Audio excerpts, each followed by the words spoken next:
24 ஆண்டுகள் 24 மணி நேர சேவையில் fast track taxi app download செய்து 50 ரூபாய் டிஸ்கவுண்ட் பெறுங்கள்.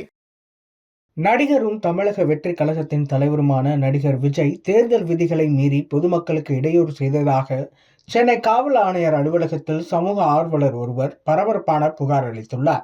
தமிழ் சினிமாவில் முன்னணி நடிகராக இருப்பவர் நடிகர் விஜய். இவர் கடந்த பிப்ரவரி மாதம் அரசியல் கட்சியை தொடங்கினார். தமிழக வெற்றி கழகம் என்ற பெயரில் கட்சியை தொடங்கியுள்ள நடிகர் விஜய் லோக்சபா தேர்தலில் போட்டியிடவில்லை. மாறாக 2026 தமிழக சட்டப்பேரவை தேர்தலில் நடிகர் விஜய் போட்டியிடுவதாக அறிவித்துள்ளார். மேலும் தற்போது விஜய் கட்சியை பலப்படுத்தும் பணிகளில் ஈடுபட்டு வருகிறார். உறுப்பினர் சேர்க்கை, நிர்வாகிகள் நியமனம் உள்ளிட்டவற்றில் அதிக ஆர்வம் காண்பித்து வருகிறார். இந்நிலையில் தான் நேற்று லோக்சபா தேர்தலில் நடிகர் விஜய் ஓட்டளித்தார். விஜய் தனது வீட்டிலிருந்து காரில் வந்து நீலாங்கரையில் உள்ள வாக்குச்சாவடியில் வாக்களித்தார். நடிகர் விஜய் வாக்குச்சாவடிக்கு வந்த நிலையில் அவரை காண ரசிகர்கள் குவிந்தனர். இதனால் கடும் இடநெருக்கடி ஏற்பட்டது. நடிகர் விஜயை போலீசார் வாக்குச்சாவடிக்கு பாதுகாப்பாக அழைத்துச் சென்றனர். அதன் பிறகு விஜய் ஓட்டு போட்டு காரில் வீடு திரும்பினார்.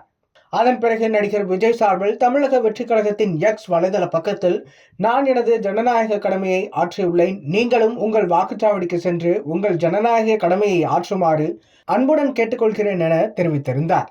இந்நிலையில் தான் நடிகர் விஜய் தேர்தல் விதிகளை மீறி நடந்து கொண்டதாகவும் அவர் மீது நடவடிக்கை எடுக்க வேண்டும் எனவும் சென்னை மாநகர காவல் ஆணையர் அலுவலகத்தில் சமூக ஆர்வலர் ஒருவர் புகார் அளித்துள்ளார். அந்த புகாரில் நடிகர் விஜய் லோக்சபா தேர்தலில் வாக்களிக்க 200க்கும் அதிகமானவர்களுடன் வந்தார் என்றும் இதனால் பொதுமக்களுக்கு இடையூறு ஏற்பட்டுள்ளது என்றும் குறிப்பிடப்பட்டுள்ளது. தேர்தல் நாளில் இப்படி கூட்டமாக வருவது என்பது தேர்தல் விதிமீறலாகும். இதனால் தேர்தல் நாளில் பொதுமக்களுக்கு இடையூறு ஏற்படுத்திய நடிகர் விஜய் மீது நடவடிக்கை எடுக்க வேண்டும் என அந்த மனுவில் தெரிவிக்கப்பட்டுள்ளது. இந்த புகார் தொடர்பாக போலீசார் விரைவில் விசாரணை தொடங்க உள்ளதாக கூறப்படுகிறது. இதனால் நடிகர் விஜய்க்கு சிக்கல் ஏற்பட்டுள்ளது. ஃபாஸ்ட் ட்ராக் 24 ஆண்டு அனுபவம், 24 நகரங்களில் 24 மணி நேரமும் உங்கள் சேவையில். உங்கள் ஆதரவிற்கு நன்றி.